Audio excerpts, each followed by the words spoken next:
What's up, guys? This is Oscar from RCWERKZ, and I've got a little bit of an update here for you guys. Actually, I found an alternative to the shocks. If you guys wanted something with a 16mm bore, we've got the Pro MT 4x4 shocks that I mounted up front and the rear. So these are closer to what you would consider an 8-scale setup, and or I believe Associated or some of the other companies may have a 16mm bore for like a short course truck that might work.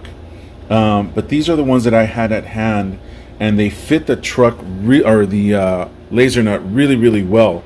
And one of the cool things that you need to look for when you are swapping out shocks is that you can still have chassis slap at full compression, and that is really important so you don't damage other parts.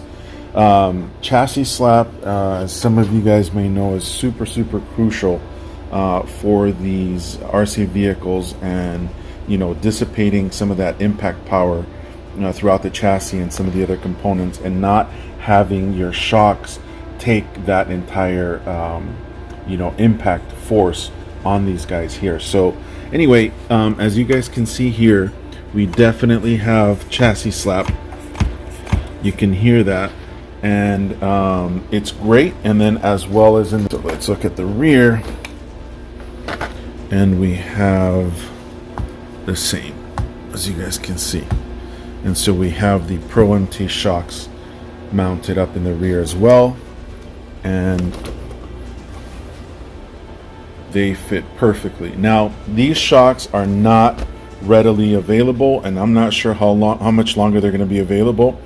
The Pro MT 4x4 is discontinued, and I'm not sure how long these parts will be available on the market. But if you act quickly, maybe you can get yourself a set and fit them on your laser nut and do some tuning and get them to fit your needs, whether swapping out springs and or shock oils.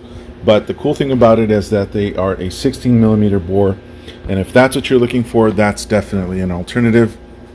I was also looking at these Pro Spec shocks, and they fit the front. The rear is smaller, but they're also a smaller bore, so you're going to lose a little bit of oil capacity from the stock ones.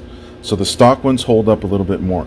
Now, you don't really need to swap them out. The stocks have been fine for me, but I'm always looking for alternatives and trying to see what else is out there that I can do to my builds. So that's just another thing. I'm not running it this way, and I haven't ran it, so I don't have that information. But I think one more thing that you guys should know is you can use the Pro MT standoff, and you don't have to use like a makeshift spacer here to get the proper geometry for the front or rear shocks. If you were to swap out just the standoffs, take off this screw that's right there, put in the Pro MT 410 standoff and the Pro MT 4 shocks, and you're good to go. But there you go, guys. Just a quick little update there, that those shocks will bolt right on. No crazy modifications. Nothing needs to be cut. Just use the stock Pro MT 410 4x4 standoffs and the front and rear shocks, and you're good to go. You've got 16mm bores on your Lasernut Tenacity U4. All right, guys. Hopefully that was helpful, and we'll talk to you guys on the next one. Peace out.